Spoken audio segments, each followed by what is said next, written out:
There's going to be a lot of storm fuel in the United States as we head into the week ahead. Look at all those reds and purples on screen. That's because we're going to have a lot of heat as a ring of fire weather pattern not only brings those high temperatures, but will also bring the chance for daily severe weather from the plains to the East Coast. Speaking of the East Coast, I've got a tropical update in this video too. Everything you need to know right here.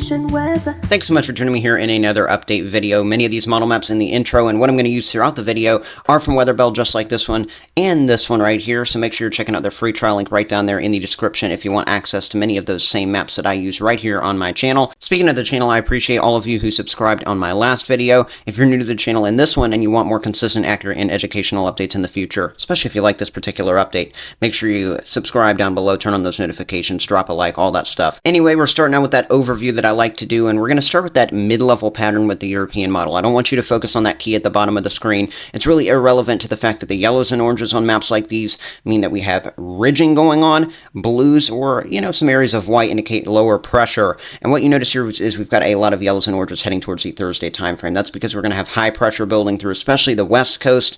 And on the eastern side of that high pressure ridge, that's where you see some of those tighter lines moving along. A little white blip there in South Dakota. Those lines are the jet stream, and that little blip is a area of low pressure. That's just one of many little pieces of energy that are going to ride along through that flow as the week goes on. And in fact, that is the entire reason where from the northern central plains all the way down there to the mid-Atlantic and east coast, we're going to be watching severe weather throughout the course of the week. And don't worry, I've got the tracking of that for you right here with that future radar from the European model. It is crazy to believe that the first few days of the week are going to be in July, and then we'll be in August by the time we go towards our Thursday and Friday. But here we are with that week right in front of us, and as we go towards our Monday afternoon and the evening, we are going to be watching some showers and thunderstorms here from parts of the Great Lakes all the way on down there into my circled zones of Alabama, Georgia, the Carolinas, and Virginia. Throughout this area, some pretty scattered coverage of generally some of those normal afternoon pop-up type thunderstorms that you get this time of the year with the moisture in place, but we will have the potential for some isolated severe weather to get in the mix there. Illinois, Indiana, Ohio, surrounding spots, that's where the best chance for that will be. We'll also be watching the potential for a few severe storms in parts of the Dakotas and Nebraska throughout the late afternoon into the evening. Those will pretty quickly wane on down, I think, though, once we get to around 11 p.m. and after Monday, heading into our early Tuesday. So a little bit of severe weather Monday. It's not going to be a crazy day, nor is Tuesday throughout most of the daylight hours anyway. Some storms in the east from Ohio to Kentucky to Tennessee, eastward all the way there to the I-95 corridor along the coast. Some storms in parts of South Dakota as well as Nebraska, a few spots in between as well, but nothing really jumps out except for the fact that we could see a late Tuesday night heading into Wednesday, possibly some sort of line of storms depart from the Dakotas and Nebraska, head over all the way through Iowa and towards parts of Illinois and Indiana by this time at Wednesday, July 31st into the late evening. It's very uncertain as to whether or not that will happen, but the environment is in place for not only that possibility of storms, but also some new development of storms anywhere from the Dakotas over to Minnesota, Wisconsin, Michigan, Indiana, Wednesday afternoon heading into the evening. So if you live in any of these areas I have circled on the screen right now, it certainly looks like some scattered to even numerous damaging wind swaths could be possible, at least of some 40 to 60 mile per hour gusts, maybe some hail and isolated tornadoes as well. At least if this model comes true, this might not be exactly correct on some of the placement, especially the further we go down the line into the week ahead. But here we go towards our Thursday. We're still playing it out, right? 8 to 11 p.m. on our Thursday evening. And now we see that same piece of energy that I was just showing you up there in the upper Midwest, some areas of the Great Lakes. Wednesday, it's stretched from the Midwest over to the Ohio Valley. So anywhere from around Kansas to Pennsylvania, we could see some severe weather, especially in the areas in between Thursday afternoon into the evening. More storms over a lot of these same locations heading into our Friday. The boundary is going to be slowing down, and that could also mean we'll get some flooding in the mix with some of those storms that repeat over the same spots of Illinois, Indiana, Ohio, Kentucky, especially since we saw some storms earlier in the week there as well. We'll continue to see East Coast activity heading into the upcoming weekend. But what's fueling all these storms is this storm energy. Technically, this is called CAPE, or convective available potential energy, but let's just call it storm energy because it's the same thing basically, right? Let's just make it a little bit more simplistic. Here we go, Monday into the afternoon. A lot of the central U.S., pretty much the entirety of the nation's midsection, bunches of energy for storms. Does this mean you'll have storms? No, but we've got plenty of the energy to support them if they develop. So I'll show you exactly where we'll have the best chance for severe weather Monday in just a second. But here we go towards Tuesday. Even more energy from the Dakotas to Minnesota, all the way down there towards Illinois and the Ohio Valley. We'll continue to see some more energy in widespread fashion Wednesday afternoon. That could support that damaging wind threat that we have in multiple possible clusters throughout the afternoon into the evening. So it looks like this week with that ring of fire pattern developing, we're going to have so much energy moving from the northwest to the southeast through all this instability that we could certainly see some daily bouts of severe weather. If you want to look at my Tuesday onward severe weather risk zones, please make sure you're looking at the timestamp in the description, but I'll get to that around the 7-minute mark of this video. For now, we're looking at my ONW severe scale, which goes from level 1 to level 7 for severe weather. This is our Monday, July 29th of 2024, where a few pockets of elevated severe weather potential are evident for Monday. One is in the Dakotas and the other near the Ohio Valley. Both of these areas are pretty small, but we're going to have rich moisture and daytime heating throughout the entirety of these zones. Gusty winds 55 to 65 miles per hour, large to very large hail, especially with the biggest hail there in the northern plains. Those will be the main threats. Definitely cannot rule out an isolated spin-up tornado there, especially in the Ohio Valley part of that risk zone. And keep in mind that we could at least see isolated severe weather as far north as Wisconsin tomorrow. So be on the lookout in any of these zones. But let's go ahead and play it out with one model solution. This is one model solution, and that's why I'm going to repeat that again. One model solution does not mean it's going to play out like this, but we could certainly have, heading into our Monday morning, some shower and thunderstorm activity already ongoing with heavy rainfall, some isolated flooding, maybe some isolated damaging winds pushing into Missouri and Illinois towards parts of southern Indiana, southern Ohio, and Kentucky. I think this is more uncertain than the afternoon rounds that are likely to fire up later in the day, but the more this morning convection lingers around and is possibly on the stronger side as it pushes through southern Indiana and northern Kentucky into the early afternoon, the weaker that late afternoon stuff could be. I really don't think that this is going to be feisty enough to do too much damage to the threat that we'll have later in the day, though, because as you can see on this current model, that moves out, and then look at this. By the time we head towards 7, 8, 9, 10 p.m., that sun's going down, but those storms are coming up. They're bubbling right on up there into the atmosphere.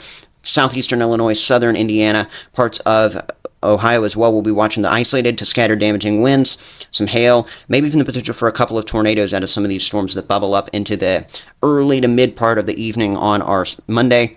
Also up here from Bismarck, North Dakota, down there to parts of Norfolk in Nebraska, areas in between. Definitely a isolated scattered risk for some damaging winds, as well as hail of upwards of 1 to 2 inches in diameter out of those storms Monday, and we'll continue to see them really weaken, though, once we lose the daytime heating. Kentucky, though, we could even see some storms continuing into the night that are quite severe Monday heading into our Tuesday. Speaking of Tuesday, let's look at where we're going to have those pockets of elevated instability and jet stream energy on our Tuesday. That's really anywhere from the Dakotas down to the Ohio Valley. For now, I've got a broad level 2 of 7 for isolated severe weather on this custom severe scale graphic. I think we'll end up getting a level 3, and I'll let you know where that is, at least in a community post if you subscribe to the channel. Somewhere in this zone, though, we'll probably have a little bit more of that focused pocket. For now, be prepared if you're in any of, especially those dark green areas for Tuesday. Then this is a little bit different. This is your severe zones graphic. It shows you where I have the highest confidence in at least that level 2, like you just saw, for isolated severe storms a little bit further down the line. So as we go towards Wednesday, this does include Wednesday night as well, from parts of North and South Dakota, all the way down there towards Kentucky. That storm energy I showed you earlier in the video, this is where that's going to be at the most elevated point. Looks like Iowa, Illinois, parts of Minnesota and Wisconsin, you're right in the bullseye of that threat. So definitely be on the lookout Wednesday. And we go towards Thursday, the best chance for some isolated severe weather. Not to say that it couldn't happen in other areas. It's going to be here in parts of Minnesota down to Iowa and Missouri, all the way over there towards parts of Pennsylvania and southwestern New York. Wouldn't rule out the best chance for some isolated to scattered severe weather being in that zone.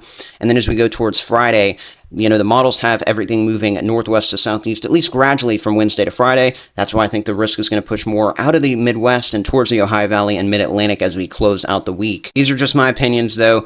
Everything's changing on the models, and there will definitely be some little shifts to all these areas I just showed you, and more areas could be included in the severe weather outlines than those level 2 of 7 zones, of course, as well, and those level 2 of 7s could get upgraded. So there's a lot of little things that could certainly change, but what's not going to change is the fact that we're going to have some heavy rainfall in the coming days. Let's start with Monday morning to Tuesday morning. The rainfall really through a lot of late Monday heading into our early Tuesday from some of those storms that could be quite feisty moving out of Illinois, Indiana, and Ohio towards parts of Kentucky, West Virginia, and Appalachia. We'll be watching the 1 to 2 inch widespread totals of some rainfall out of the thunderstorms there. Some spots upwards of 3 inches, and that's where we could really get in on some of the flooding. Here we go now looking at our Tuesday to Wednesday. Looking like some heavier rainfall in parts of the Ohio Valley, Mid-Atlantic, and then as we go out of Wednesday into our early Thursday, this encompasses a lot of those storms that we could see Wednesday afternoon into the evening.